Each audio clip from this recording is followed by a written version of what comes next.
Salam untuk kita semua. Perkenalkan, nama lengkap saya Oscar Liu. Saya mahasiswa Institut Agama Kristen Negeri Kupang semester 4. Dalam video kali ini saya akan memaparkan materi mengenai dogma tentang gereja. Video kali ini juga sebagai bentuk tugas saya. Oleh karena itu, saya minta untuk kita semua harap menonton video kali ini. Jadi langsung saja dalam video materi. Gereja adalah tempat perkumpulan orang-orang untuk memuji dan memuliakan nama Tuhan. Ketika Yohanes Pembaptis dan Tuhan Yesus mulai memberitakan Injil, mereka berkata dalam firman Tuhan yang terdapat dalam Matius 3 ayat 2 sampai dengan 17 berkata bahwa bertobatlah sebab kerajaan surga sudah dekat.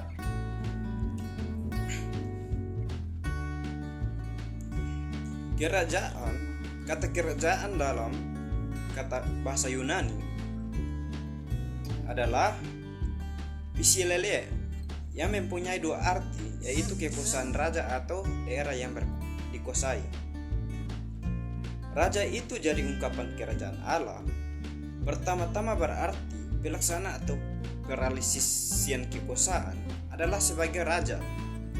Jikalau orang yang tunduk atau menunduk diri kepada Allah itu sendiri, artinya mengakui bahwa Tuhan Allah sebagai raja di atasnya.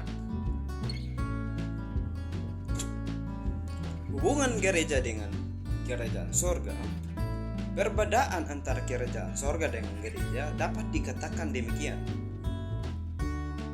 Kerajaan sorga adalah karya Allah yang besar dan mulialah untuk memenuhi dan menyelesaikan janjinya tentang keselamatan di dalam Kristus. Sedangkan gereja adalah umat yang telah dipilih dan dipanggil oleh umat Allah untuk mendapatkan bagian dan keselamatan yang terkandung di dalam kerajaan surga. Yang berhubungan dengan itu, maka yang direalisasikan terlebih dahulu adalah kerajaan surga. Setelah itu baru gereja. Kerajaan surga menjadi tujuan terakhir dari seluruh sejarah dunia. Kerajaan surga mendatangkan karunia serta hukuman, mencakup segala zaman. Sebaliknya gereja adalah umat yang dipilih. Oleh karena itu, pilihan serta janji-janji Tuhan di dalam Kristus dihubungkan dengan kejadian-kejadian yang besar serta mulia sejak zaman kuno. Umat diberi dengan perantara Injil diperkenakan mewarisi keselamatan yang terkadang di dalam kerajaan sorga sekarang dan sampai selama-lamanya. Hakikat gereja sebagai tubuh Kristus. Kitab Perjanjian Baru menggambarkan gereja dengan bermacam-macam gambaran. Sedikit contoh sebagai umat Allah, 1 Korintus pasal 6 ayat 19 sebagai bangunan Allah, kemudian pertama Korintus 3 ayat 9 sebagai kawan domba Allah, dan lain sebagainya. Semua ungkapan ini mengatakan satu kenyataan dari gereja, tetapi dilihat bermacam-macam segi oleh manusia.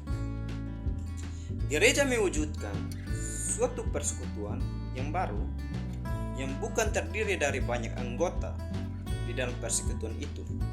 Perorangan bukan dikabulkan karena terdesak oleh perwujudan keseluruhan juga.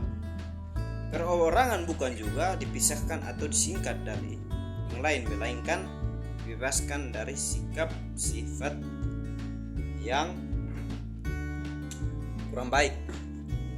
Sifat-sifat gereja Di dalam pengakuan iman rasuli disebutkan bahwa gereja adalah kudus dan am, persekutuan orang kudus. Sebutan-sebutan itu dibicarakan di bawah judul sifat-sifat gereja. Gereja adalah kudus. Kenapa demikian? Dalam Perjanjian Baru dijelaskan menunjukkan bahwa gereja adalah kudus. Itu terdapat pada Korintus 1 ayat 1, Efesus 1 ayat 1, Kolose 1 ayat 2. Umpamanya menyebutkan tentang orang-orang kudus di seluruh akhirnya. Yang di Efesus dan Kolose, sedangkan pertama Korintus 1 sampai 2 dan Filipi 1 ayat 1 mengatakan bahwa jemaat adalah mereka yang dikuduskan di dalam Kristus dan lain sebagainya. Kata kudus berarti disendirikan, disingkat. Kata ini dapat diterapkan terhadap barang-barang, tetapi juga diterapkan